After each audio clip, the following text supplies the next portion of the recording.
నమస్తే, welcome to ప్రజా voice. Telangana రాష్ట్ర వ్యాప్తంగా వివిధ జిల్లాల నుంచి వచ్చినటువంటి వార్తా కథనాలను చూసుకునేటువంటి ప్రయత్నం చేద్దాం మన ప్రజా వాయిస్ పేపర్లో. దయచేసి ప్రజా వాయిస్ వీక్షిస్తున్నటువంటి ప్రేక్షకులందరూ కూడా www.prajavoice.in అనేటువంటి వెబ్సైట్లో మీకు ప్రజా వాయిస్ తెలుగు డిజిటల్ దినపత్రిక మీకు అందుబాటులో ఉంటుంది. అలాగే మీరు మా ఛానల్లో రిపోర్టర్గా పనిచేయాలనుకున్నా, జర్నలిజంలో రాణించాలనుకున్నా, నిఖార్స్గా నిజాయితీగా వ్యవస్థలను ప్రశ్నించాలనుకున్నా దయచేసి కింద స్క్రోల్ అవుతున్నటువంటి 2 నంబర్లకు వాట్సాప్ ద్వారా లేదా నార్మల్ కాల్ ద్వారా కూడా మీరు సంప్రదించవచ్చు. ఇక పేపర్లోకి వెళ్ళేటువంటి ప్రయత్నం చేద్దాం.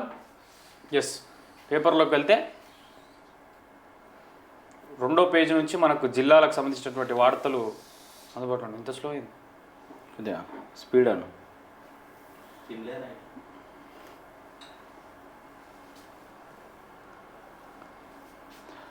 స్థానిక సంస్థలు ఎన్నికలపై యూత్ కాంగ్రెస్ సమీక్ష సమావేశం. ముఖ్య అతిథిగా పాల్గొన్న కొరుట్ల నియోజకవర్గ యూత్ కాంగ్రెస్ అధ్యక్షులు పెంట ప్రణయ్ తేజట. కొరుట్ల పట్టణంలో గురువారం రోజున స్థానిక సంస్థల ఎన్నికలపై కొరుట్ల యూత్ కాంగ్రెస్ అధ్యక్షులు ఇంద్రాల హరీష్ ఆధ్వర్యంలో కాంగ్రెస్ కొరుట్ల పట్టణ మండల స్థాయి సమీక్ష సమావేశం నిర్వహించారు. ఈ కార్యక్రమానికి ముఖ్య అతిథిగా కొరుట్ల నియోజకవర్గ యూత్ కాంగ్రెస్ అధ్యక్షులు పెంట ప్రణయ్ తేజ పాల్గొన్నారట. సో ఈ సందర్భంగా వాళ్ళు మాట్లాడుతూ ఉన్నారు. ఎందుకంటే రాబోయేది స్థానిక సంస్థల ఎన్నికలు కాబట్టి సో ఈ కాంగ్రెస్ యూత్ సభ్యులందరూ కలిసి మరి ఎట్లా దీన్ని ముంగడికి తీసుకెళ్ళాలి, ప్రజలు ఎట్లా మనం ఈ ప్రభుత్వం అందిస్తున్న పథకాలను తీసుకెళ్ళాలి, ఎట్లా ఓటింగ్ శాతం పెంచుకోవాలి, ఏ విధంగా మనం నడుచుకోవాలి అని చెప్పేసి సో వాళ్ళందరూ కలిసి ఒక మీటింగ్ పెట్టుకొని సో మాట్లాడుతూ ఉన్నారు.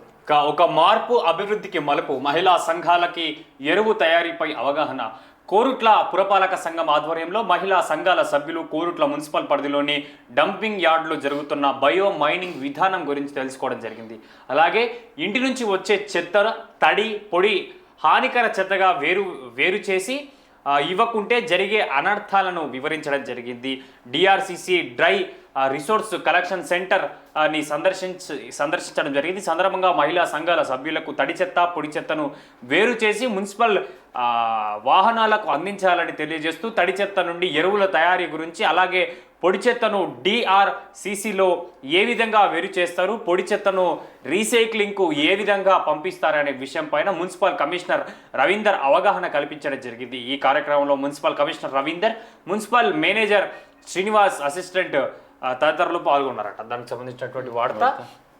తడి చెత్త, పొడి చెత్త అనేటువంటి చాలా వరకు కూడా మున్సిపల్ వాహనాలలో తడి చెత్తకు, పొడి చెత్తకు వేరు బ్లాకింగ్ ఏర్పాటు చేసి తడి చెత్త ఒక రకంగా, పొడి చెత్త ఒక రకంగా వేయాలి. బట్ ఎవరు కూడా తడి చెత్త, పొడి చెత్త వేరు చేసి ఇవ్వనప్పటికీ, వాళ్ళు ఇవ్వనప్పటికీ కూడా లోపల పోయి మళ్ళీ అదే వాహనంలో ఒకటి దగ్గర కలుస్తాయి. మళ్ళీ ఆడికి పోయినాక దాన్ని వేరు చేసేటువంటి విధానం. మళ్ళీ పొడి చెత్తని ఎలా రీసైక్లింగ్కి పంపాలి, ఒకవేళ తడి చెత్త, పొడి చెత్త వేరుగా చేయకపోతే దానికి జరిగేటువంటి అనార్థాల పైన నిన్న వాళ్ళు వివరించడం జరిగిందట. ఏది ఏమైనా కూడా ఈ చెత్త, తడి చెత్త, పొడి చెత్త వేరు చేసి ఇవ్వాలి. తడి చెత్త వల్ల చాలా వరకు రోగాలు వ్యాపించేటువంటి అవకాశాలు ఉంటాయి. ఇప్పుడు తడి చెత్త, పొడి చెత్త వేరు చేసి ఇవ్వకపోతే అటు రీసేలింగ్ ప్రాసెస్కి వాళ్ళకి చాలా ఇబ్బందికరంగా ఉంటుందని కూడా చెప్పుకోవచ్చు.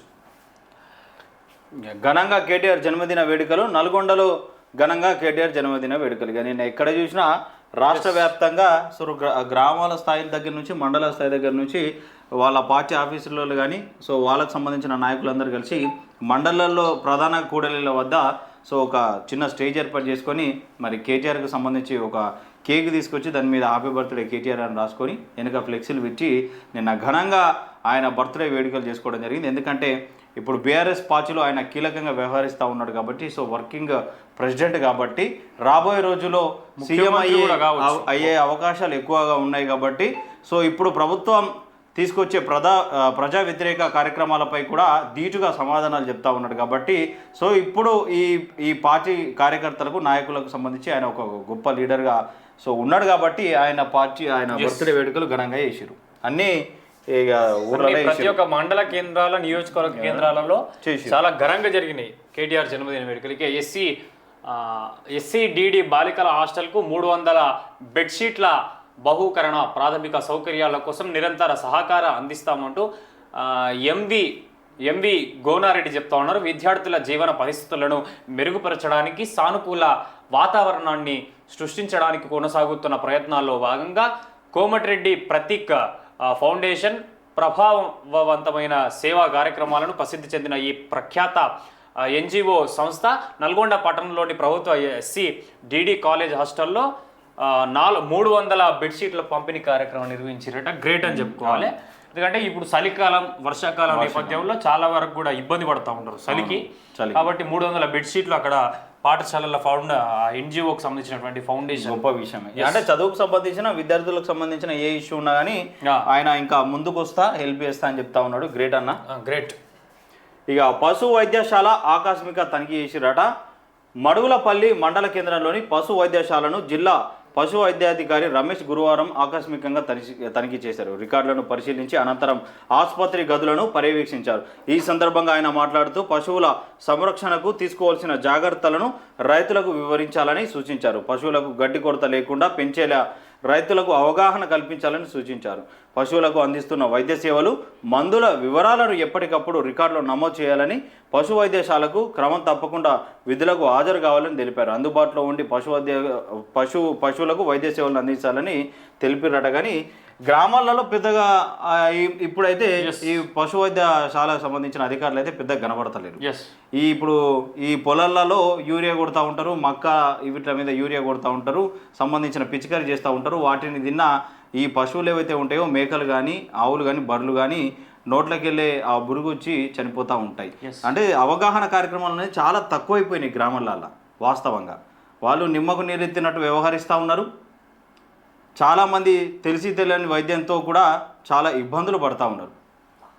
ఏది ఏమైనా ఇటు పశు వైద్యశాలను ఆకస్మికంగా తనిఖీ చేసిరు. దీంతో పాటు అన్ని వైద్యశాలలు కూడా ఆకస్మిక తనిఖీలు నిర్వహించాలి. ముందే సీజనల్ వ్యాధులు విజృంభిస్తూ ఉంటాయి. ఈ కాలంలో వైరల్ ఫీవర్స్ అన్ని కూడా వస్తూ ఉంటాయి. కాబట్టి ఎక్కడ కూడా వైద్య సిబ్బంది సరిగ్గా లేదు. నిమ్మకు నీరెత్తినట్లు వైద్య సిబ్బంది వివరిస్తూ ఉన్నారు.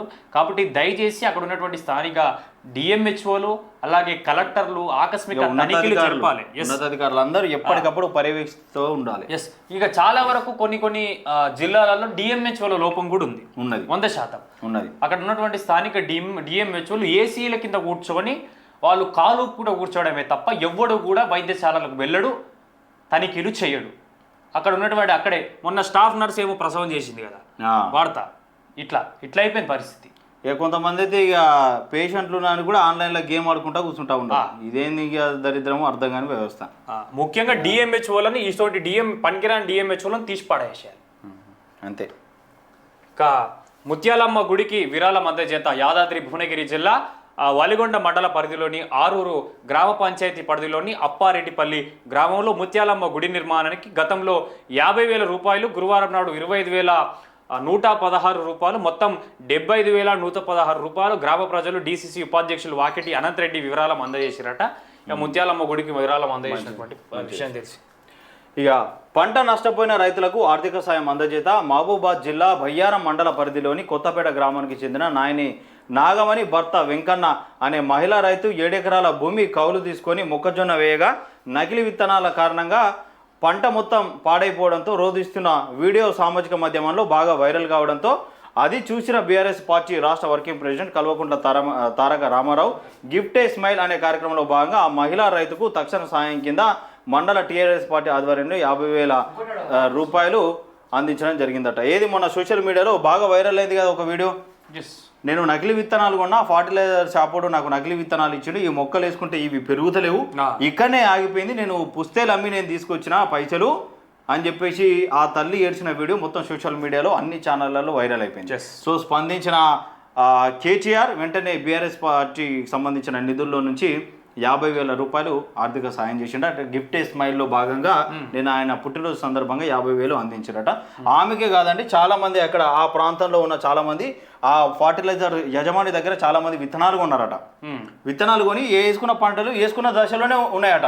ఇక మీదికి పెరుగుతలేవు, వీళ్ళేమో యూరియా బట్టే కాలం అయిపోవట్టే ఈ మొక్కలు పెరుగుతలేవు అని చాలా మంది బాధపడుతూ ఉన్నారు. వాళ్ళందరికీ కూడా మీకు తోచినంత సహాయం చేసి వాళ్ళని ఆదుకోవాల్సిందిగా మా తరఫున మేము రిక్వెస్ట్ చేస్తూ ఉన్నాం. ఇక మాజీ మంత్రిని కలిసిన మెదక్ జిల్లా బీఆర్ఎస్ పార్టీ అధ్యక్షురాలట. బీఆర్ఎస్ పార్టీ వర్కింగ్ ప్రెసిడెంట్ మాజీ మంత్రివర్యులు కల్వకుంట్ల తారక రామారావు ఇక గురువారం ఎర్రవెల్లి ఫామ్ హౌస్లో మర్యాదపూర్వకంగా కలిసి జన్మదిన శుభాకాంక్షలు తెలిపారట. ఇక మహేశ్వరం నియోజకవర్గానికి బీజేపీ చీఫ్ రాక నియోజకవర్గ బీజేపీ శ్రేణులు పార్టీ ఆఫీస్కి రావాలని పిలుపు అందెల శ్రీరాములు. భారతీయ జనతా పార్టీ తెలంగాణ రాష్ట్ర అధ్యక్షులుగా బాధ్యతలు స్వీకరించిన ఎన్ రామచంద్రరావు మొదటిసారిగా మహేశ్వరం నియోజకవర్గంకు శుక్రవారం ఉదయం 10 గంటలకు విచ్చేస్తున్న శుభ సందర్భంగా అందెల శ్రీరాములు నియోజకవర్గంలోని రాష్ట్ర నాయకులు జిల్లా నాయకులు మండల పార్టీ కార్పొరేషన్ మరియు తదితరులు పాల్గొన్నారట. ఇక ఆయన బాధ్యతలు చేపట్టి మహేశ్వరం నియోజకవర్గానికి శుక్రవారం నాడు అంటే ఇలా బీజేపీ సో ఆ నియోజకవర్గానికి సంబంధించిన బీజేపీ కార్యకర్తలు నాయకులు పెద్ద ఎత్తున వచ్చి ఆ కార్యక్రమాన్ని విజయవంతం చేయాలని వాళ్ళు పిలుపునిస్తూ ఉన్నారు. ఇక బీసీ రిజర్వేషన్ల న్యాయోద్యమకారుడి చరిత్ర కార్యక్రమాన్ని విజయవంతం చేయండి. బీఎస్ఎఫ్ఐ జగిత్యాల జిల్లా వైస్ ప్రెసిడెంట్ ఎర్రోళ్ళ వినీత్ అట. ఇక భారత సామాజిక ప్రజాస్వామ్య రిజర్వేషన్ల పితామహుడు, భారతదేశంలో బీసీలు, దళితుల వంటి సామాజికంగా వెనుకబడిన వర్గాల వారి ఉన్నతికి ప్రభుత్వ పరంగా ఇప్పుడు కొనసాగుతున్న అనేక సదుపాయాలు, హక్కులను 19వ శతాబ్దంలోనే ఆయన కొల్లాపూర్ సంస్థాన ప్రజలకు అందించిన వీరుడు. వెనుకబడిన తరగతుల కోసం మొట్టమొదటిగా 1902లో 50% రిజర్వేషన్లు కేటాయించింది. కొల్లాపూర్ సంస్థాన రాజు సాహు మహారాజ్ పాఠశాలలు, వసతి గృహాలు ప్రారంభించి విద్యాబోధనను ఒక ఉద్యమంగా నడిపిన వ్యక్తి. చరిత్రను జూలై 26 నాటికి 123 సంవత్సరాలు పూర్తి చేసుకున్న సందర్భంగా ఉస్మానియా యూనివర్సిటీ వేదికగా రిజర్వేషన్ల ఫలాలు, అలాగే సాహు మహారాజ్ చేసిన సామాజిక ఉద్యమ న్యాయ కృషిని మరోసారి గుర్తు చేసుకుందామంటూ వాళ్ళు పిలుపునిస్తూ ఉన్నాడు. ఇక పెద్ద ఎత్తున హాజరై ఆ కార్యక్రమాన్ని విజయవంతం చేయాల్సిందిగా సో వాళ్ళు కోరుతూ ఉన్నారు. ఇక సింగూరు ప్రాజెక్టు వరద. గత 5 రోజులుగా కురుస్తున్న వర్షాలకు సింగూరు ప్రాజెక్టులోని ఎగువ ప్రాంతం నుంచి భారీగా వరద నీరు వచ్చింది. సింగూరు ప్రాజెక్టు పూర్తి నీటి సామర్థ్యం 30 టీఎంసీలు కాగా ప్రస్తుతం 19.411 టీఎంసీల నీటి మట్టంకు చేరుకుంది. ఇన్ఫ్లో 4683 క్యూసెక్లు, అవుట్ఫ్లో 633 క్యూసెక్లు. సింగూరు ఎడమ కాలువకు 60 క్యూసెక్లు, తల్మేల రేణుక ఎత్తిపోతల పథకానికి 33 క్యూసెక్లు, మిషన్ భగీరథకు 70 క్యూసెక్లు, హైదరాబాద్ వాటర్ సప్లయర్ 80 క్యూసెక్లు నీటిని పంపిణీ చేస్తున్నట్లు ప్రాజెక్టు అధికారులు చెప్పారట. ఏదేమైనా గత 5 రోజులు కురుస్తున్నటువంటి భారీ వర్షాల నేపథ్యంలో సంగారెడ్డి జిల్లాకు సంబంధించి సింగూరు ప్రాజెక్టు భారీ వరదని చేరుకున్నదట. సో ఇక ఫ్లో పెరుగుతూ ఉన్నది కాబట్టి కొంచెం జాగ్రత్తగా ఉండాలని చెప్పేసి సో తెలుస్తా ఉన్నది. ఇంకా 11 అయితే మొత్తం అక్కడ ఉన్నటువంటి మొత్తం ఫుల్ అయిపోతుంది ఆల్రెడీ. అక్కడ గేట్ ఇట్లా భారీ వరదని చేరుకోగానే కొంతమంది ఏం చేస్తారంటే చేపల వేటకు వెళ్తూ ఉంటారు. ఇక ఎదురొస్తాయని చెప్పేసి పట్టుకుందామని చెప్పి వెళ్తూ ఉంటారు. అలాంటి టైంలోనే కాలు జారిపోవడం లేకపోతే అందులో పడిపోవడం జరిగి అక్కడ సింగూరుకి సంబంధించినటువంటి అధికారులు భారీ అప్రమత్తంగా ఉంటారు. అక్కడ నేను చూసినప్పటికీ ఎప్పుడు కూడా ఈ వర్షాకాలం అనే కాదు, ఎప్పుడు కూడా చాలా వరకు ప్రాజెక్టు మీదకి ఎవరిని రానియరు. అక్కడ సైడ్ చుట్టుపక్కల ప్రాంతాల్లో అక్కడ సింగూరు దగ్గర చేపలు ఫేమస్. వాస్తవంగా చెప్పాలంటే అవునా, చేపలు ఫేమస్. తినలేదు కానీ 7 రూపాయలు పోయేటువంటి దారిలో ఉంటది. చేపలు ఫేమస్ అంట. ఫేమస్ కానీ మరి అంత ఫేమస్ నువ్వు తినకపోతే తినలేను, ఎప్పుడు పోలేను. పోయినా కానీ తినలేను. అటు ఆమెకి పోవాలి కానీ తినలేదు. ముదిరాజు బిడ్డవు గంత ఫేమస్ చేపలు తినకపోవడం ఎట్లా? చేపలు తింటా కానీ ఆడ తినలేదని చెప్తున్నా. ఈసారి పోతే తీసుకురా, నువ్వు తీసుకొస్తా. ఈడదాకా సర్దిదైపోతుంది అది. భారీ వర్షాల నేపథ్యంలో జిల్లా ప్రజలు అప్రమత్తంగా ఉండాలి. కరెంటు స్తంభాలు, ట్రాన్స్ఫార్మర్స్ తాకవద్దు. జిల్లా ఎస్పీ శరత్చంద్ర పవార్. నల్గొండ జిల్లాలో రానున్న 3 రోజులు విస్తారంగా వర్షాలు కురుస్తున్న నేపథ్యంలో జిల్లా ప్రజలు, రైతులు అప్రమత్తంగా ఉండాలని, ఏదైనా అత్యవసర సమయంలో తప్ప బయటకు రావద్దని జిల్లా ఎస్పీ చెప్తా ఉన్నారు. వాస్తవంగా ఈ వర్షాల కారణంగా ఎక్కడ కూడా అటు స్తంభాలను కానీ, చెట్ల కింద ఉండడం కానీ, పొలాలలో మోటార్లు కానీ వీటి దగ్గరకు పోవద్దు. అప్రమత్తంగా ఉండాలి ఎప్పటికప్పుడు కూడా. ఎందుకంటే వర్షాల నేపథ్యంలో ఎక్కడ కూడా కరెంటు ఎటుకుంటుందో కనిపించదు. ఏ చెట్టు ఇరిగిపోయి ఏ వైర్ల మీద పడి ఆ వైర్లు కింద పడేది తెలియదు. మరి ఎప్పుడు ఏ సంఘటన జరిగేది తెలియదు. కాబట్టి ఈ విధంగా అప్రమత్తంగా ఉండాలి. ఇంట్లో కూడా అంటే చిన్న పిల్లలు కానీ వృద్ధులు కానీ ఎప్పటికప్పుడు ఈ వర్షాకాలము సో అబ్జర్వ్ చేస్తూ ఉండాలి ఇంట్లో ఉన్న పిల్లల్ని. ఎందుకు ఈ హాస్పిటల్లకు పోదామని చెప్పేసి అనుకుంటే హాస్పిటల్లో సరైన సిబ్బంది లేరు, మెడిసిన్కి సంబంధించి మందులు లేవు.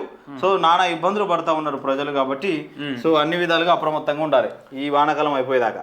కేటీఆర్ జన్మదిన వేడుకలు ఘనంగా నిర్వహించిన మహేశ్వరం బీఆర్ఎస్ పార్టీ నాయకులట. మహేశ్వరం సంబంధించి బీఆర్ఎస్ పార్టీ నాయకులు కేటీఆర్ కొరుట్ల నియోజకవర్గ అభివృద్ధి తెలుగుదేశం పార్టీ ఇది చేయమట. కొరుట్ల నియోజకవర్గ తెలుగుదేశం పార్టీ ఇన్ఛార్జ్ మానుక ప్రవీణ్ కుమార్ మాట్లాడుతూ ఉన్నారు. మరి ఇక మనకు సంబంధించిన నీళ్ళ దోపిడీ ఏపీ మొత్తం ఎత్తుకపోతా ఉంటే మరి తెలుగుదేశం పార్టీని మళ్ళీ ఇక్కడ బలోపేతం చేయడం అనేది మన ఏళ్ళతోని మన కళ్ళను ఓడుచుకునే పని అవుతుంది.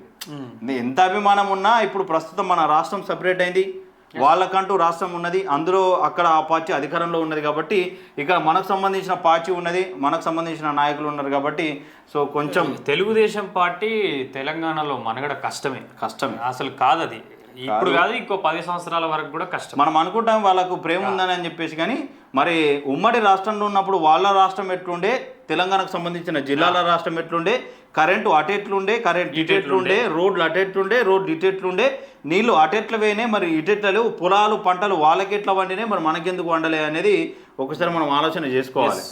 మరి ఇక ఎంతైనా వాళ్ళకు సౌతి తల్లి ప్రేమనే ఉంటుంది వాళ్ళకు, అంతే ఏదో. ఎందుకంటే వాళ్ళు ఈడ బీభత్సంగా వాళ్ళు సంస్థలు పెట్టుకున్నారు, పరిశ్రమలు పెట్టుకున్నారు కాబట్టి మాట్లాడతారు, కానీ పెద్ద ఎత్తున అయితే వాళ్ళకు ప్రేమ అయితే ఉండదు. ఇక 29న సమాచార హక్కు ఆర్టీఐ చట్టం అవగాహన సదస్సు ఉంటుందట. జిల్లా కలెక్టర్ రాహుల్ రాజు చెప్తా ఉన్నారు. గురువారం కలెక్టరేట్ కార్యాలయ ప్రజావాణి హాలులో జరిగిన సమాచార హక్కు చట్టంపై పౌర సమాచార అధికారులకు అవగాహన సదస్సు నిర్వహిస్తున్నారు.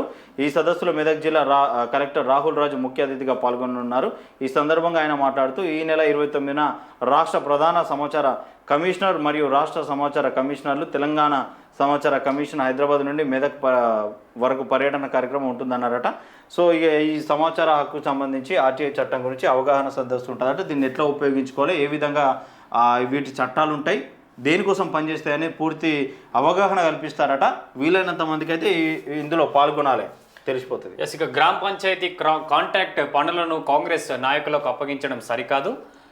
స్వీరోస్ నాయకులు రెడ్డిపాకుల శివశంకర్ అట. తెలకలపల్లి మండల మేజర్ గ్రామ పంచాయతీ నిధులను అధికార పార్టీకి చెందిన నాయకులకు కాంట్రాక్ట్ పనులు అప్పగించడం సరికాదంటూ ఆ జిల్లా స్వీరోస్ ప్రధాన కార్యదర్శి శివశంకర్ మండిపడ్డారు. నాగర్ కర్నూలు జిల్లా స్వీరోస్ నాయకులు తెలకలపల్లి పంచాయతీ కార్యదర్శికి వినతి పత్రం అందజేశారు. ఈ సందర్భంగా జిల్లా స్వీరోస్ ప్రధాన కార్యదర్శి రెడ్డిపాకుల శివశంకర్ మాట్లాడుతూ నాగర్ కర్నూలు నియోజకవర్గ ఎమ్మెల్యే రాజేష్ రెడ్డి అధికార బలం ఉందని కాంగ్రెస్ పార్టీకి చెందిన నాయకులకు డ్రైనేజ్ కాంట్రాక్ట్ పనులను గ్రామ పంచాయతీ నిధులతో శంకుస్థాపన చేయడం ఏంటని ప్రశ్నించారు. గ్రామ పంచాయతీలో డ్రైనేజ్ నిర్మాణానికి సంబంధించిన కాంట్రాక్టుల పనులను తీర్మానం జరగకుండా కాంగ్రెస్ పార్టీ నాయకులకు కాంట్రాక్ట్ పనులు అప్పగించడం సరైన పద్ధతి కాదని తెలియజేశారు. గ్రామ సభలను నిర్వహించిన తర్వాతే తీర్మానాన్ని ఆమోదించిన తర్వాతే ఇప్పుడు సదరు వ్యక్తి కాంగ్రెస్ పార్టీకి సంబంధించినటువంటి వ్యక్తి ఆయన కాంట్రాక్ట్ ఇప్పించిండు.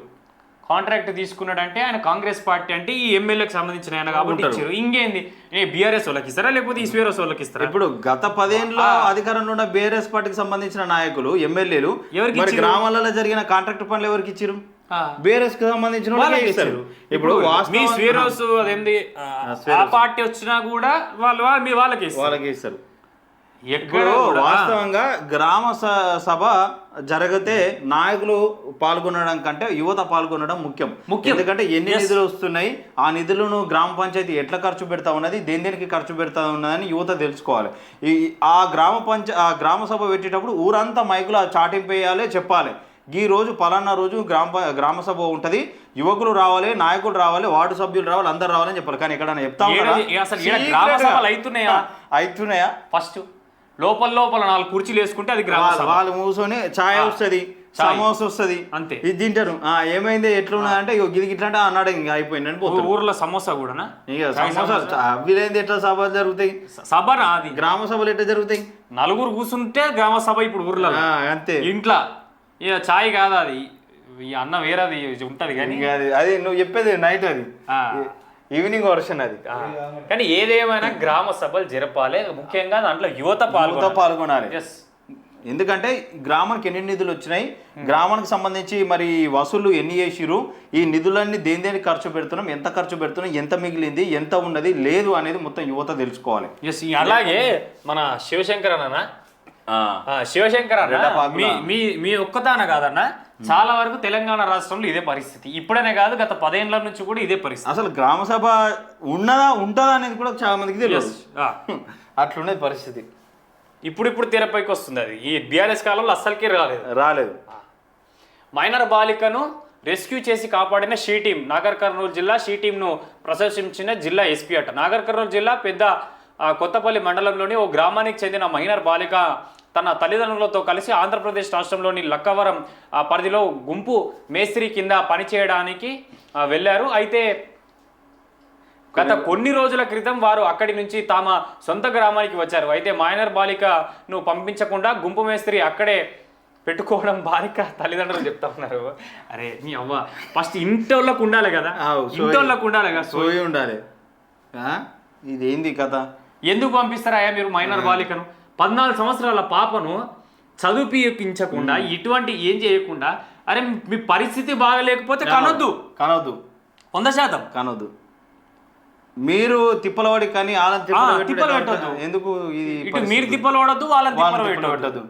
ఎందుకంటే చాలా వరకు చాలా మందికి అనుభవించినటువంటి పరిస్థితి. కొందరు కలెక్టర్లు కూడా చిన్న వయసు నుంచి పని చేసి, ఇప్పుడు మైనర్ యాక్ట్ అనేది ఒకటి ఉంటుందండి. వాస్తవంగా 18 వయసు లోపల ఉన్న చిన్నపిల్లలు ఎక్కడ వర్క్ చేసినా వాళ్ళని ఖచ్చితంగా వాళ్ళ మీద యాక్షన్ తీసుకోవాలి, ఎవరైతే యజమాని ఉంటారో వాళ్ళ మీద.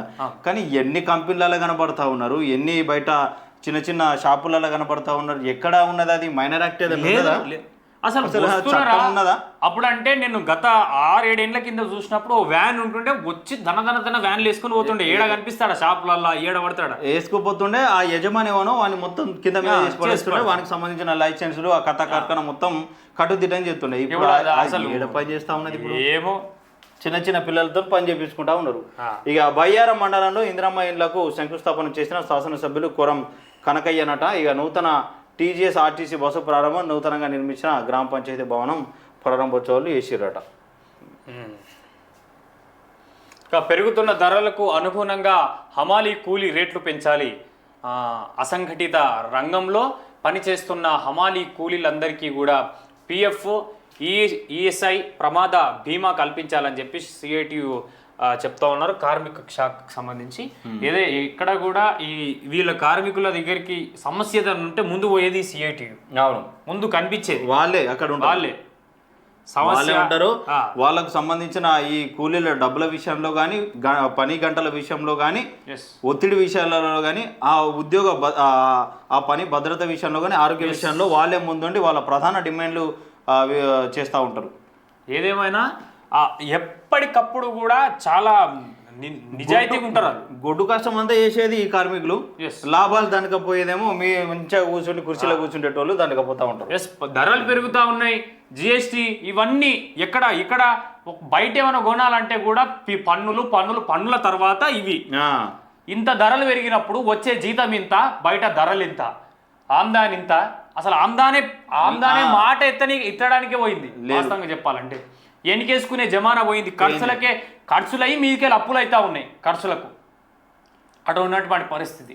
మళ్ళీ వీళ్ళకు కొన్ని కంపెనీలలో ఈఎస్ఐ, పిఎఫ్ ఉండదు.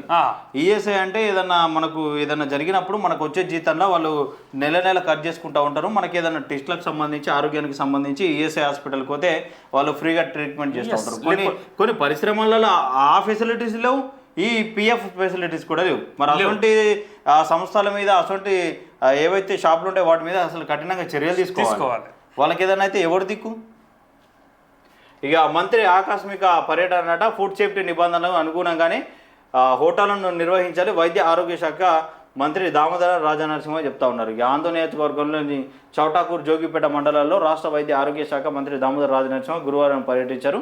ఈ పర్యటనలో భాగంగా చామకూరు మండల కేంద్రంలో ఉన్న హోటల్లో స్థానిక నాయకులతో కలిసి మాట్లాడారట. హోటల్లో ఆకస్మిక తనిఖీ నిర్వహించారట. మీరు తనిఖీ నిర్వహిస్తే మరి తనిఖీ చేసే అధికారులు ఎటు వేరు? ఇప్పుడు ఎన్ని హోటళ్లలో ఫుడ్ పాయిజన్ ఘటనలు జరుగుతూ ఉన్నది? ఎవరు నీట్గా వ్యవహరిస్తూ ఉన్నారు? ఎన్ని కల్తీ వస్తువులు వాడుతూ ఉన్నారు? మసాలాలు కల్తీయే, నూనె కల్తీలే. ఆయన మంత్రిగా ఆయన తనిఖీలు చేయొచ్చు, వైద్య ఆరోగ్య శాఖ మంత్రి కాబట్టి ఓకే చేయొచ్చు. కానీ వైద్యశాలల్నే పూర్తిగా అంధకారంలో పోతా ఉన్నది. జర కేసీఆర్ ఉన్నప్పుడన్నా అంతో ఇంతో రయం ప్రసవాల కన్నా ప్రభుత్వ ఆసుపత్రికి వచ్చేది. ఇప్పుడు అవి కూడా దిక్కులేదు. మీ కిట్లు బంద్ చేసినాక కేసీఆర్ కిట్లు బంద్ చేసి ఆ కిట్లు బాగా ఫేమస్ అయిపోయినాయి. చాలా మంది కూడా మంచి నార్మల్ డెలివరీలు అయినాయి. 100% మంచి ఉన్నత అధికారులు కూడా ప్రభుత్వ హాస్పిటల్లో డెలివరీ చేయించుకున్నారు. ఇప్పుడు ఇక పోదామంటే భయపడే పరిస్థితి ఉన్నది. ఇప్పుడు ప్రసవాల సంఖ్య తగ్గింది ప్రభుత్వ హాస్పిటల్లో. తగ్గింది. ఇప్పుడు మళ్ళా వైరల్ ఫీవర్లు వస్తూ ఉంటే జనాలు క్యూ కడుతూ ఉన్నారు ప్రభుత్వ హాస్పిటల్కు. ఆడ పేషెంట్లు వస్తే చూసుకునే సిబ్బంది లేదట, ఇద్దామంటే మెడిసిన్ లేదట. నేనే 4 సార్లు తిరిగి వచ్చిన ఈ సూరారం ప్రభుత్వ హాస్పిటల్కు. ఏమని చెప్పారు? రేపు రా ఎల్లుండ్రా డాక్టర్ లేడు, రేపు రా ఎల్లుండ్రా డాక్టర్ లేడు. చెప్పొద్దు కూడా, చెప్పొద్దు. ఎందుకు చెప్పాలి? నార్మల్ సామాన్య ప్రజలకే పోయినాం మేము మాకు ఇప్పుడు మేము చేసే ఫీల్డ్ మాకు గొప్పవచ్చు, కానీ మేము ఎందుకు చెప్పుకోవాలి? అది సామాన్య ప్రజలను ట్రీట్ చేసినట్టే మమ్మల్ని ట్రీట్ చేయాలి. మేమేం గొప్పలం కాదు. కాకపోతే పోయినప్పుడు అందరికీ అక్కడ వైద్య సేవలు అందించాలి, సిబ్బంది ఉండాలి. కానీ సిబ్బంది లేకపోయే ఆడ గోళీ లేకపోయా. కనీసం ఆ డాక్టర్ లేట్ వస్తాడా ఎప్పుడు వస్తాడో తెలియదు. కుర్చీ లేకపోతే కింద కూర్చున్నటువంటి పరిస్థితి. మళ్ళా ఆమె 11 గంటలకు ఆయా వచ్చి ఊడుస్తూ తూడుస్తుంది. అంటే అసలు టైమింగ్ ఏంది, లెక్కేంది, పత్రం ఏంది? కుత్బులాపూర్ గవర్నమెంట్ హాస్పిటల్ అయితే దారుణం. 10:30కు 11 గంటలకు వస్తారు. మళ్ళీ బయటకు వెళ్ళి టిఫిన్ తెచ్చుకొని మంచిగా కాలు మీద కాలు వేసుకొని తింటా ఉంటారు. ఆడ పేషెంట్ బయట కూర్చోవాలి. మళ్ళీ టైమింగ్స్ ఏమో 9 గంటలకని ఉంటుంది. ఇలా వచ్చేమో 10:30. ఫస్ట్ మనం పోవాల్సింది ప్రభుత్వ హాస్పిటల్ మీద ఈ స్టింగ్ ఆపరేషన్లు చేయాలి. గవర్నమెంట్ హాస్పిటల్ మీద మొత్తం ఫస్ట్ స్టింగ్ ఆపరేషన్ స్టార్ట్ చేయాలి. అసలు ఈ వర్షాకాలం వైరల్ ఫీవర్ లో పాపం ఎంత దారుణంగా జరుగుతుందో ఆడ గవర్నమెంట్ హాస్పిటల్లో. నిజంగా చెప్తాం, ఈ 1-2 రోజులలో మీకు ఒక మంచి వీడియో బయట పెడతాం అసలు ఎట్లున్నది కథ అనేది. ఇప్పుడు మీరు పోతే ఏముంటుందని, మీరు ఒక మంత్రిగా పోతే మీకు అన్ని మీరు వస్తున్నారని ముందే ఇన్ఫర్మేషన్ ఉంటుంది, సిబ్బంది ఉంటారు, మొత్తం నీట్ గా వేసి కింద మొత్తం ఫ్లోర్ అంతా క్లీన్ చేసి పెడతారు. మంత్రి గారు మీరు సైకిల్ మీద ఉన్నా కూడా మీ చుట్టుపక్కల మంచి తెల్ల ఇటు పోలీసులు ఉన్నారు, ఇటు సెక్యూరిటీ గార్డులు ఉన్నారు, గన్మెన్లు ఉన్నారు, అందరు ఉన్నారు. అసలు ఆకస్మిక తనిఖీ అంటే ఎట్లుంటది తెలుసా? ఇక్కడ చూడు, అదొక సినిమా ఉంటుంది కదా, జగపతి బాబు మారువేషంలో వాళ్ళ భార్యను తీసుకొని పోయి గవర్నమెంట్ హాస్పిటల్లో చెకింగ్ చేపిస్తాడు.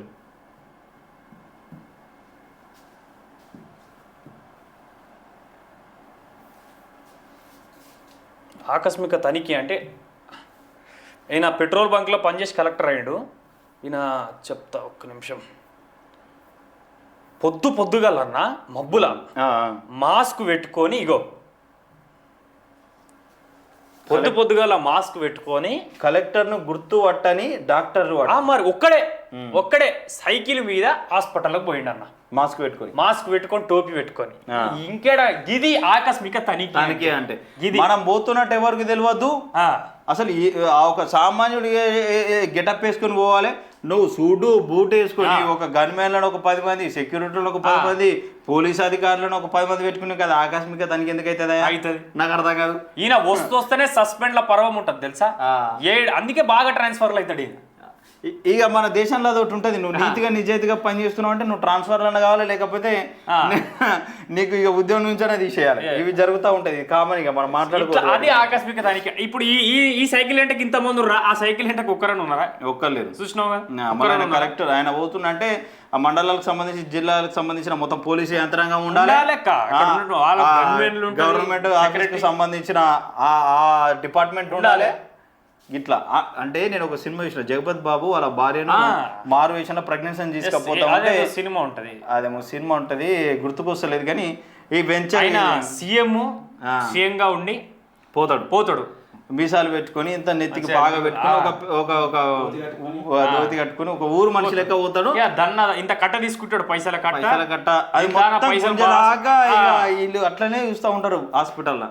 అమ్మ సిగ్గు ఏం లేదు, పూరా సమాజాన్ని దోసుక తినడానికి బతుకుతున్నాయి ప్రభుత్వ యంత్రాంగం ప్రస్తుతం. మరి ఇక ఈ ఉన్నతాధికారులకు తెలియదా, లేకపోతే నాయకులకు తెలియదా అంటే వీళ్ళకు మామూలు పర్వం జరుగుతూ ఉంటుంది. వీళ్ళు ఏమున్నది ఇక తెలియనికి. ఊర్లలో నువ్వు నిల్చుంటావు అంటే మెయిన్ రోడ్ మీదకి వెళ్ళి 20-30 ట్రాక్టర్లు పోతూనే ఉంటాయి. బెల్ట్ షాప్ లో దందా. ఇది వీళ్ళ గురించి ఎంత మాట్లాడుకున్నా వేస్ట్ అన్న, సిగ్గు రాదు ఏం రాదు కొడుకులకు, పాల్తుగాన్లకు. అంతే. జోగిపేటలో కేటీఆర్ జన్మదిన వేడుకలు హాజరైన మాజీ ఎమ్మెల్యే క్రాంతిరెడ్డి అట. నకిలీ సంతకాలతో నయా దందా. యాజమాని ప్రమేయం లేకుండా వాహనాన్ని మన రాష్ట్రాలు దాటించిన ఆర్టీఓ సిబ్బంది అట.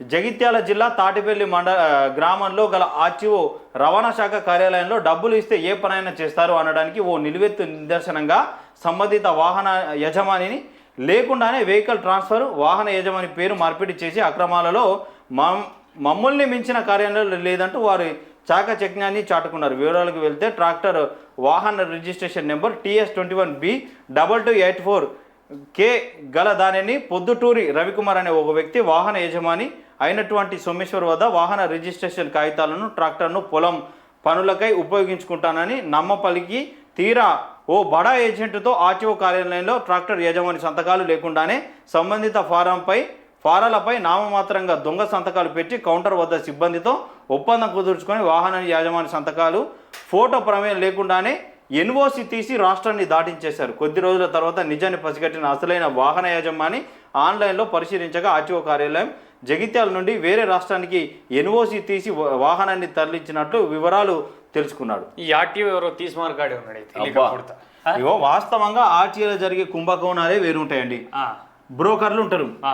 నువ్వు సాధారణంగా నువ్వు ఆన్లైన్లో మీ సేవలో అప్లై చేసుకొని నాకు వెహికల్ రిజిస్ట్రేషన్ నీ పేరు మీద కావాలన్నా నీకు లైసెన్స్ కావాలన్నా నువ్వు పోయినావు అనుకో, ఆ ఫైల్ ఆ టేబుల్ మీదనే ఉంటుంది, అది కదలది మెదలది. ఒకవేళ కదిలిందంటే నీకు మంచి అదృష్టం ఉన్నట్టు.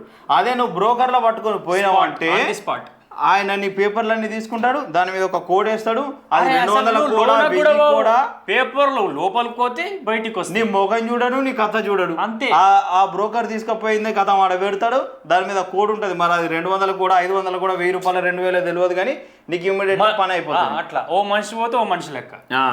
ఈ బ్రోకర్లదంతా ఇక్కడనే కాదు, ప్రతి ఆర్టీఓ అంటే మళ్ళీ వీళ్ళకు ఒక లక్ష్యం ఉంటుంది అన్న. వీళ్ళు లక్ష్యంతో పనిచేస్తారు, మంచి నిజాయితీగా అనుకుంటారో మరి ఎట్లా తెలియదు. కానీ మనం ఎండ్ ఆఫ్ ది డే అంటే ఈరోజు 10 గంటలకు డ్యూటీ ఎక్కినాం, సాయంత్రం 5 గంటల వరకు మనం డ్యూటీ దిగిపోతున్నాం అంటే నా ఖాతాలు ఎన్ని జమ అయినాయి అన్న ఒక టార్గెట్ ఉంటుంది వాళ్ళకు. ఈ ఏసీబీ అధికారులు ఆర్టీఓల మీద దాడులు నిర్వహిస్తే గనక ఈ రెవెన్యూ ఆర్టీఓల మీద భాస్కర్ ట్వీట్ పెట్టాడు.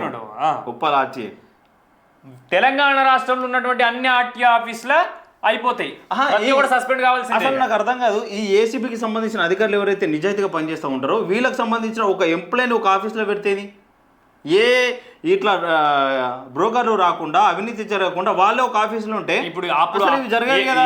ఏసీబీ కూడా కరప్షన్ బ్యూరో అయిపోతుంది, యాంటీ కరప్షన్ బ్యూరో కాదు, కరప్షన్ బ్యూరో అయిపోతుంది. అంతే అవుతుందా? కష్టం. ఇక ఒక్కరిని కొనుడు ఎంతసేపు అన్న, 10 మందిని కొనుడు తక్కువనే, ఒక్కరిని కొనుడు ఎంతసేపు అంతే అంటావు. అయితే గిరిజన ఇప్పుడు 10 మందిలోనేమో పాంసావాద అన్నట్టు ఒకడు అమ్ముడు పోతాడు, ఒకడు అమ్ముడు పోడు. అదే ఒక్కరిని కొంటే ఈజీ మాయ మాటలు, సమాజమే మాయ మాటలతో మునిగిపోతా ఉంది. ఈ ప్రభుత్వాలను చూస్తే అర్థమవుతుంది అడ్డగోలు హామీలు. గిరిజన ఎస్సీ హాస్టల్ను తనిఖీ చేసిన ఎమ్మెల్యే డాక్టర్ భూక్యా మురళీ నాయక్ అట ఇక మహబూబాబాద్ జిల్లా కేసముద్ర మున్సిపాలిటీ కేంద్రంలోని ప్రభుత్వ గిరిజన ఎస్సీ బాలుర హాస్టల్ను శాసనసభ్యులు ఆకస్మికంగా తనిఖీ చేసి ఈ సందర్భంగా ఎమ్మెల్యే మాట్లాడుతూ తిరుగుతూ మా స్టాఫ్ స్టోర్ రూమ్ను కిచెన్ రూమ్ను తాగునీటి వసతులను టాయిలెట్లను తదితరులను పరిశీలించి చూసిండట, శుభ్రమోచాలని తెలిపిండట. ఇక తల్లిదండ్రులు సహాయ సహకారాలు అందించాలి కలెక్టర్ రాహుల్ రాజు చెప్తా ఉన్నారు. ఇక గురువారం వెల్దుర్తి మండల కేంద్రంలోని జిల్లా పరిషత్ ప్రాథమిక పాఠశాల ఫర్టిలైజర్ షాపును కలెక్టర్ రాహుల్ రాజు ఆకస్మికంగా పరిశీలించారు. ముందుగా జిల్లా పరిషత్ పాఠశాలను పరిశీలించి విద్యార్థుల సామర్థ్యాలను ప్రశ్నల రూపంలో అడిగి తెలుసుకున్నారు, సంతృప్తి వ్యక్తం చేశారు. ఈ సందర్భంగా ఆయన మాట్లాడుతూ తరగతి గదిలో 10వ తరగతి విద్యార్థులను సబ్జెక్టు వారీగా సామర్థ్యాలను అడిగి తెలుసుకొని అన్ని సబ్జెక్టులలో ముందంజలో ఉండాలని సూచించారు. ప్రభుత్వ పాఠశాలలో విద్యార్థులకు అనేక సౌకర్యాలు కల్పిస్తుందని, విద్యార్థులు బాగా చదువుకోవాలని సూచించారు. ప్రతి విద్యార్థి ప్రభుత్వ పాఠశాలలో ప్రభుత్వం అన్ని రకాల మౌలిక సదుపాయాలు నాణ్యమైన విద్య అందిస్తుందని వాళ్ళు చెప్తా ఉన్నారు. తల్లిదండ్రులు ఎట్లా సహకరిస్తారు? ఏ ప్రమాదాలు జరగకుండా, ఏ ఇన్సిడెంట్లు ఫుడ్ పాయిజన్లు జరగకుండా అన్ని రకాల వసతులు ఉండి ప్రభుత్వం ఎప్పటికప్పుడు పటిష్టంగా చర్యలు తీసుకుంటే తనిఖీలు చేస్తే తల్లిదండ్రులు అసలు ప్రైవేటు స్కూళ్ళకి ఎందుకు పంపిస్తారండి? మీరు ఫుడ్ పాయిజన్లు ఘటనలో జరిగినా స్పందించరు, పాము గుట్టి విద్యార్థులు చనిపోయినా స్పందించరు, ఏదో నామమాత్రంగా చర్యలు తీసుకుంటారు. ఆ హాస్టళ్లకు ఆ పాఠశాలలకు కుక్కలు వస్తూ ఉంటాయి, పాములు వస్తూ ఉంటాయి, ఆ పురుగులు అన్నం పడతా ఉంటుంది, తానం చేసినందుకు నీళ్లు ఉండవు, ఉడుకు నీళ్ళు ఉండవు. ఇక ఇట్లాంటప్పుడు మీకు తల్లిదండ్రులు ఎట్లా సహాయ సహకారాలు అంటే వాళ్ళు చంపుకోవాలా పిల్లల్ని తోలేసి? ఎక్కడ కూడా ఏ వ్యవస్థ సరిగ్గా లేదు, మనం పదే చెప్తూ ఉంటాం. ఎక్కడ కూడా ఏ వ్యవస్థ సరిగ్గా లేదు, వ్యవస్థ మొత్తం భ్రష్టు పట్టిపోయింది, ప్రభుత్వ వ్యవస్థ మొత్తం. మనము సరిగ్గుండే పాలకులను మనం గెలిపించుకుంటే సరైన పాలకులను, ఇప్పుడు సరైన పాలకులను గెలిపించుకుందామన్నా కూడా ఆ పాలకులు లేరు. ఏదో ఓటు హక్కును వినియోగించుకోవడానికి పోయి ఓటేసుడు తప్ప. మంచి నాయకుని నిదర్శనంగా తీసుకుందామంటే ఈయన 4 పార్టీలు ఎదిగిన నాయకుడు. మరి అందులోకి ఎందుకు మారినావు అయ్యా అంటే ఇంట్లో సంపాదించుకున్న ఆస్తులు అండ్ల పోయి కాపాడుకోవాలి, మరి ఇంట్లో సంపాదించుకున్న ఇంకో దాంట్లో పోయి కాపాడుకోవాలి. ఇక మళ్ళీ ఆయన చెప్పే మాటలు ఎట్లా నమ్ముతాం మనం? ఒక సిద్ధాంతాలు లేకపోయే, ఒక నిబద్ధత లేకపోయే, ఇక నువ్వు చెప్పిన మాటలో నమ్ముతాడు. ఇక అట్లా తయారైంది. ఇక అందరికీ అండగా ఉంటా షాద్నగర్ ఎమ్మెల్యే వీర్లపల్లి శంకర్ జర్నలిస్టు శ్రీనివాస్కు 4,40,40,000 ఎల్ఓసి అందజేసిరట. ప్రతి ఒక్కరి ఆరోగ్యానికి అండగా ఉండి తన వంతు పూర్తి సహకారాన్ని అందిస్తానని ఎమ్మెల్యే వీర్లపల్లి శంకర్ అన్నారు. పట్టణంలోని క్యాంపు కార్యాలయంలో హెచ్ఎం టీవీ జర్నలిస్ట్ శ్రీనివాస్ తల్లి ఆకుల నిర్మలమ్మ అనారోగ్యంతో ఆసుపత్రిలో చికిత్స పొందుతున్న నేపథ్యంలో ఆసుపత్రి ఖర్చుల నిమిత్తం ముఖ్యమంత్రి సలహా నిధి ద్వారా 4,40,40,000 ఎల్ఓసిని అందజేసిరట. మంచి విషయమే, గ్రేట్. కానీ అందరికీ అందజేయాలి. అంటే ఏదైనా ఇన్సిడెంట్ ఎప్పుడు జరిగేది తెలియదు, అనారోగ్యం ఎప్పుడు కూడా గురయ్యేది తెలియదు. కాబట్టి ఎవరు అనారోగ్యానికి గురైనా కానీ మీరు స్పందించి ఇట్లనే ముఖ్యమంత్రిగా సహాయ నిధో లేకపోతే మీకు సంబంధించిన ఎమ్మెల్యే నిధిలో కానీ వాళ్ళకు సహాయం చేయాలి. ఒక దగ్గర అతిపేద అయినటువంటి కుటుంబము, దాదాపు ఆ పిల్లగాడు 18 ఏళ్ళ, జస్ట్ కేవలం 18 ఏళ్ళే, మెదడులో నరాలు చిటికిపోయి మొత్తం కూడా బీపీ ఎక్కువై మెదడులో నరాలు చిటికిపోయి ఆపరేషన్కు దాదాపు 7 లక్షలు అవసరం ఉంది అని అంటే డాక్టర్లు అంటే ఒక పెద్ద మనిషి అంటే పదవిలో ప్రస్తుతం ఉన్నటువంటి పదవిలో అత్యున్నతమైనటువంటి పదవి అయినది.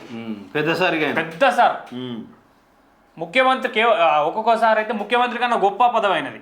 వాస్తవంగా చెప్పాలంటే అందరూ మంత్రులను, ముఖ్యమంత్రులను, ఎమ్మెల్యేలని ముందు ఉంచుకునేటువంటి మనిషి ఆయన. పెద్దోడే. ఆ పెద్దోడు 20,000 ఇచ్చిండట. పెద్ద మనసు 20,000 పెద్ద మనిషి కాబట్టి పెద్ద మనసు ఉంటుంది. పాపం పిల్లగాడు ఇప్పుడు సమాధులు. అయ్యో పాపం. ఎవడు ఆదుకుర్రన్న? ఏ ప్రభుత్వం ఆదుకుందని ఇప్పుడు పిల్లగాడు ఆదుకున్నాడు. ఆదుకున్న వాళ్ళకి ఇట్లా గొప్పలు చెప్పుకున్నాడు తప్ప అసలు ఆ ఒకవేళ వైద్య వ్యవస్థ కార్పొరేట్ లెవెల్లో ఉచితంగా దొరుకుతుంటే ఇప్పుడు పిల్లగాడు అప్పుడు చనిపోతుండేనా? బతుకుతుండే. నిజంగా చాలామంది ఈ మధ్య వాట్సాప్ స్టేటస్లలో చూస్తూ ఉంటే ఒక చిన్న పిల్లకు ఇట్లా ఈ జ్వరం వచ్చి హాస్పిటల్లో జాయిన్ చేసినామని చెప్పేసి ఒక్కోళ్ళకు ఇంకో సమస్యని స్టేటస్లలో చూస్తూ ఉన్నాం. వీలైనంత వరకు చాలామంది హెల్ప్ చేస్తూ ఉన్నారు. కానీ నాయకులు తలుచుకుంటే ప్రభుత్వ హాస్పిటల్ మారడానికి ఎన్ని రోజులు సమయం కావాలండి? 1 సంవత్సరంలో రూపురేఖలే మారిపోవా? మీ దగ్గర ఎన్ని వేల కోట్లు ఉన్నాయి, ప్రభుత్వానికి మీరు అప్పు తెస్తే ఎవడన్నా మాట్లాడతారా? వైద్యం కోసం చేస్తే అన్న మన పేదోళ్ళుగానే చూడాలనుకుంటుంది అన్న ఈ ప్రభుత్వాలు. పేదోళ్ళని గొప్పోలుగా చేసేటువంటి వీళ్ళు ఎందుకు పేదోళ్ళని చేస్తారంటే నీకు డబ్బులు దొరకని పరిస్థితిలో నీ ఓటుకు 1,000 రూపాయలు ఇచ్చినా 2,000 ఇచ్చినా అది గొప్పగా ఉండాలంటే ఇది పేదగా ఉండాలి. ఇప్పుడు నువ్వే ఒకరికి 2,000 ఇచ్చే స్థాయిలో ఉన్నావు అంటే వాడు ఇచ్చే 2,000తో నువ్వెందుకు ఓటేస్తావు? ప్రభుత్వాలు తినడానికి తిండి లేనప్పుడే వాడిచ్చే 2,000 1,000 రూపాయలు నీకు గొప్పగా కనిపిస్తుంది. అందుకే మనల్ని పేదోళ్ళని చేస్తారు. ఇది పెద్ద కుట్ర. ఇదే విద్యా వ్యవస్థ సరిగ్గుంటే నీ ప్రతి ఒక్క పేదోడు చదువుకొని వాడిని ప్రశ్నిస్తాడు. ఇదే వైద్య వ్యవస్థ సరిగ్గుంటే ప్రతి ఒక్కరికి ఆన్ ది టైమ్ గా ఆ వైద్యం సరిగ్గా దొరుకుతుంది. ఏ హాస్పిటల్ 100 కోట్లు పెట్టి కట్టినా నాకు అర్థం కాదు. ప్రైవేట్ వాడు 20 కోట్లు 30 కోట్లతో కట్టినప్పుడు గవర్నమెంట్ హాస్పిటల్ కట్టడానికి ఇప్పుడు గవర్నమెంట్ 7 లక్షల అప్పు కోట్లు తెచ్చింది అనుకుని ఇంకో 1,00,000 కోట్లు తెస్తే నీకు 100 కోట్లు ఒక్కొక్క నియోజకవర్గానికి ఇచ్చినా ఒక్కొక్క జిల్లాకి ఇచ్చిన పెద్ద విషయమా? పెద్ద విషయం అది. కానీ చెయ్యరు. ప్రభుత్వాలు ప్రజలని ఇంకా పేదోళ్ళగానే చూడాలనుకుంటే పేదరికం పోవద్దు.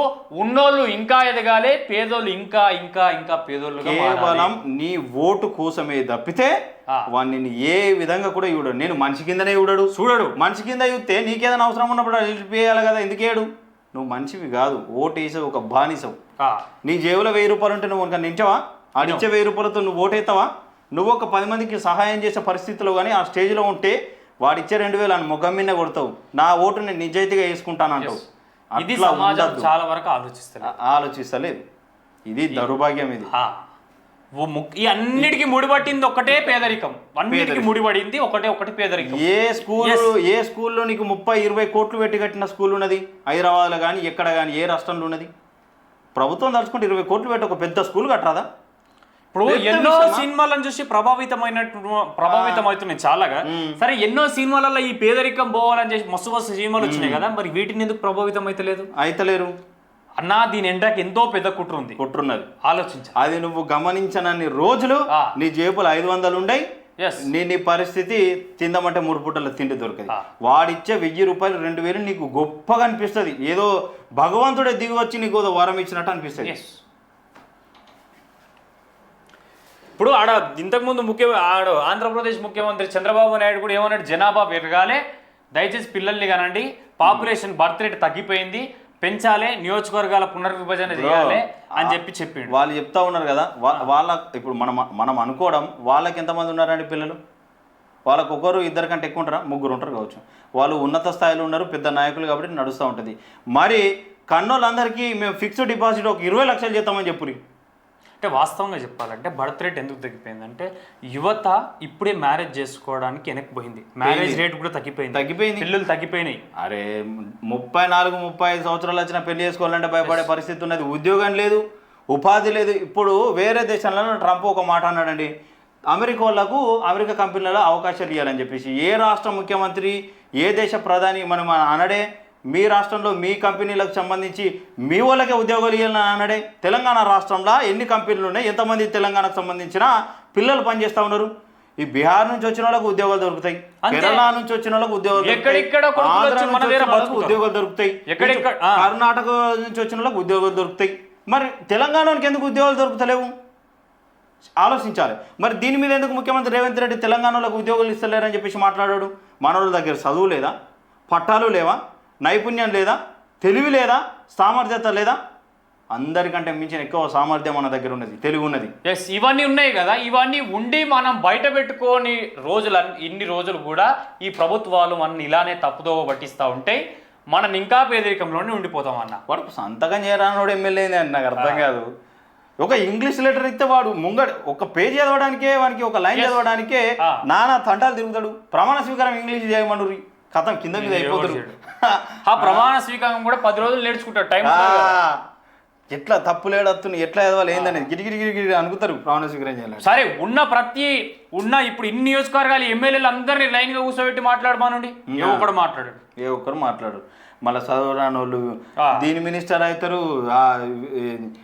ఎంబీబీఎస్ గాను దాని మినిస్టర్ అవుతారు.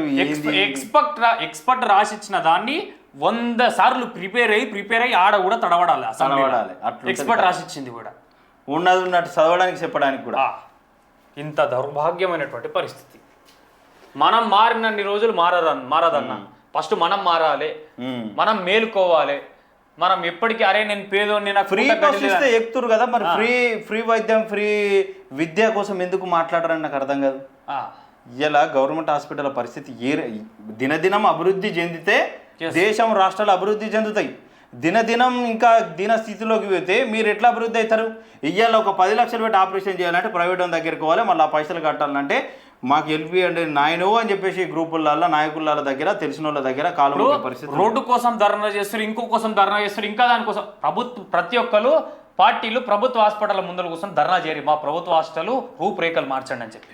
మీరు మీకు సంబంధించిన మండలానికి సంబంధించిన గవర్నమెంట్ హాస్పిటల్ కోరి ఎంతమంది స్టాఫ్ ఉన్నారు, రోజు ఎందుకు ఎవరెవరు వస్తారు ఎందుకు తెలుసుకొని, ఆ మెడిసిన్ ఎటు పోతుంది, ఏ పక్క దారి పడుతుంది, అసలు ఎక్స్పైరీ ఉన్నాయా లేకపోతే లేవా ఏందనేది మీరు తెలుసుకొని రైట్. మీకు అడిగే క్వశ్చన్ ఉన్నది మీ దగ్గర, వాళ్ళు ఆన్సర్ చేయాలి. మోటార్ వెహికల్ చట్టంపై ప్రజలు అవగాహన కలిగి ఉండాలని చెప్పేసి మన దేశంలో ఈ ఏడాది తొలి 6 నెలల్లో 26,700 మంది రోడ్డు ప్రమాదాల్లో చనిపోయారు. మరియు గత సంవత్సరం 52,609 మంది జాతీయ రహదారులపై ప్రాణాంతక ప్రమాదాలకు గురయ్యారు అని కేంద్ర మంత్రి నితిన్ గడ్కర్ ఇటీవల రాజ్యసభలో వెల్లడించారు. అంటే సమాజంలో వాహన ప్రమాద నియంత్రణ చట్టంపై ప్రజల్లో సరైన అవగాహన లేదనేది మనకు ఇక్కడ అర్థమవుతుంది. వాహన ప్రమాద నియంత్రణ చట్టంపై భారత రాజ్యాంగంలో వాహనాల నియంత్రణ కోసం ప్రత్యేకంగా ఆర్టికల్ అనేది లేదు. కానీ రాజ్యాంగాన్ని లోతుగా అధ్యయనం చేస్తే ముఖ్యంగా ఆర్టికల్ 21 ప్రకారం ప్రతి ఒక్కరికి జీవించే హక్కు ఉంది. కాబట్టి ఎవరికి ఎలాంటి హాని కలగకుండా అందరూ జీవించేలా రోడ్డు ప్రమాదాలు సంభవించకుండా చూసుకోవడం మరియు ప్రజల ప్రాణాలను కాపాడడం ప్రభుత్వ బాధ్యత 100%.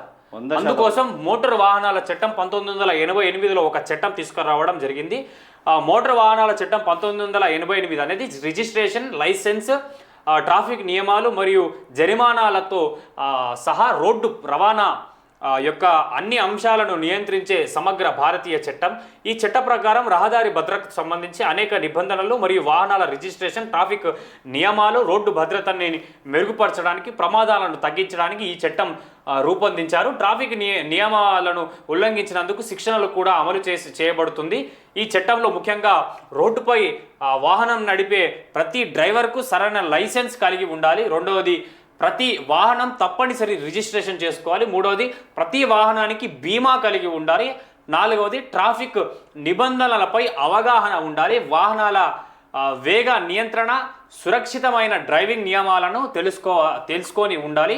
మోటార్ వెహికల్ వీటన్ని తెలుసుకోనోడే ఇప్పుడు బండి నడుపుతుండన్న. మన 4 పాయింట్లలో 4 పాయింట్లు ఉంటుంది. రమేష్ అన్న గారు బరాబర్ రాసిండు. మంచి MS, BSc, BEd, MBA, LLB, LLM, advocate, Mettapalli అట. సూపర్ అన్న. ఇలా అవగాహన ఫస్ట్ ఇటువంటి వార్తలు రాసిన కరువైపోయారు అసలు లేరు. ఇప్పుడు వాస్తవంగా మీరు లైసెన్స్ కోసం పేరు అనుకోరి, మీకు టెస్ట్ చేద్దామంటే వాడు టెస్ట్లో ఫెయిల్ అయినా అని కూడా మనకి లైసెన్స్ వస్తుంది. ఎట్లా వస్తుంది? మామూలు మత్తులో అధికారులు ఉన్నారు. ట్రాఫిక్లలో మీకు సిగ్నల్స్ అడగన ముందు కూడా ఇష్టం వచ్చినట్టు పోతూ ఉన్నారు. అంటే ఫోటో తీసే పనిలో వీళ్ళు ఉన్నారు, వాడేమో ఫైన్ పడితే వాడని చెప్పేసి చంపకపోతూ ఉన్నాడు. హెల్మెట్లు లేవు, సరైన అవగాహన లేదు. ఎక్కడ ఆగాలి, ఎక్కడ పోవాలి, ఏ రోడ్డు ఏ సైడ్ నుంచి పోవాలి. వాడు ఇక్కడ ఇండికేటర్ వస్తాడు, అటు సైడ్ పోతాడు, అటు సైడ్ ఇండికేటర్ వస్తాడు, ఇటు సైడ్ పోతాడు.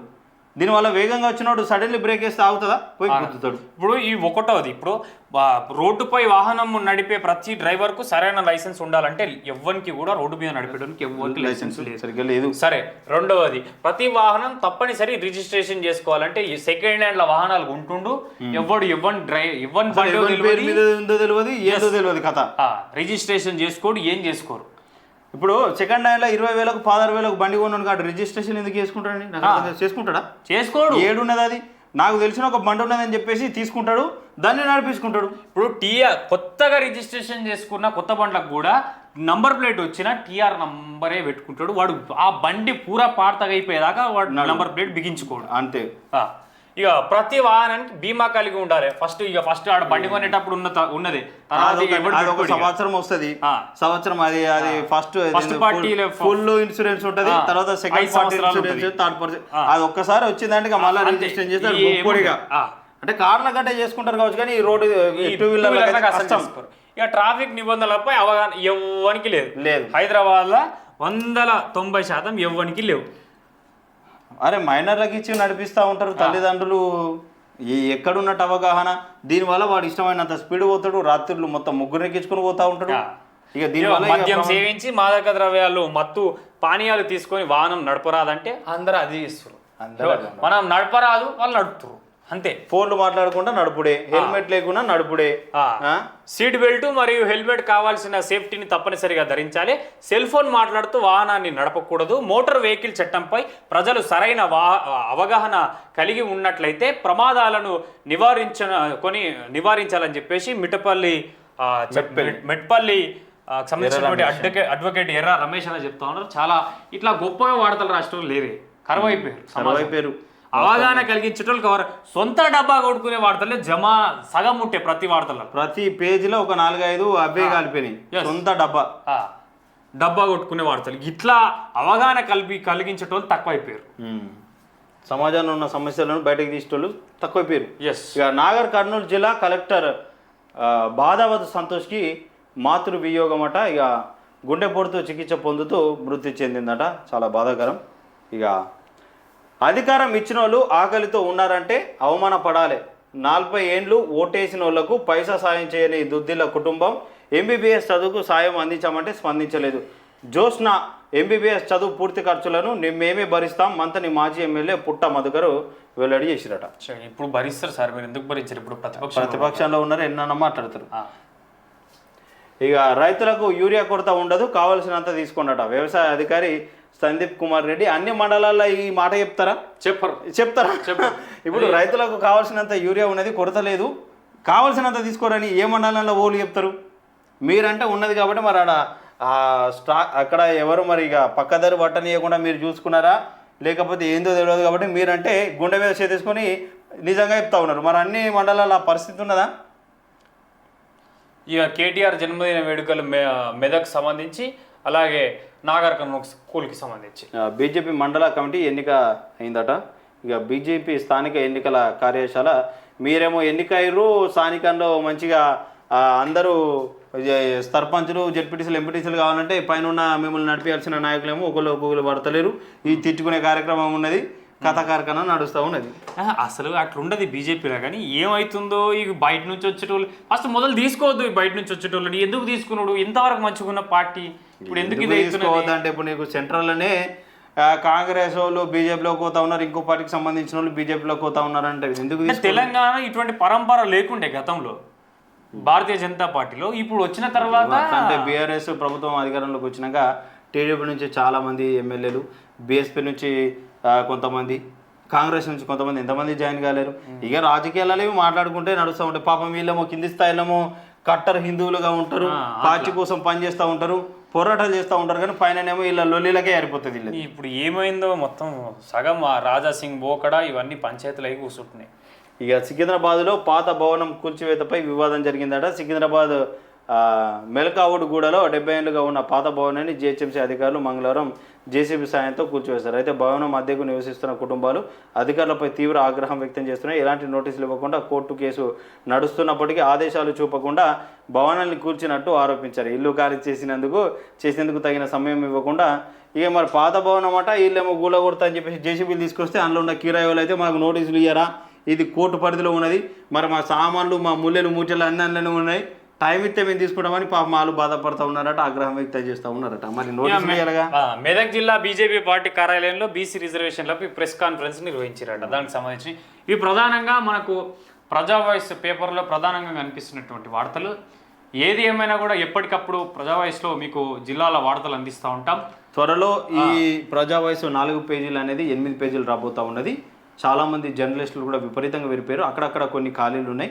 సో ఎవరైనా జర్నలిస్ట్గా రాణించాలని అనుకుంటే మీరు చూపించుకోవాలనుకుంటే ప్రభుత్వాల తీసుకునే వ్యవస్థల మీద ప్రశ్నించాలని ఉంటే జరిగే అన్యాయాన్ని మీ ద్వారా గొంతెత్తి వినిపించాలనుకుంటే కింద స్క్రోల్ అవుతా ఉంది నెంబరు, దానికి సంప్రదించండి. ఏది ఏమైనా చూస్తుండండి ప్రజా వాయిస్. సాయన్నతో కలిసి, శేఖరన్నతో కలిసి నేను మీ పోవాలి.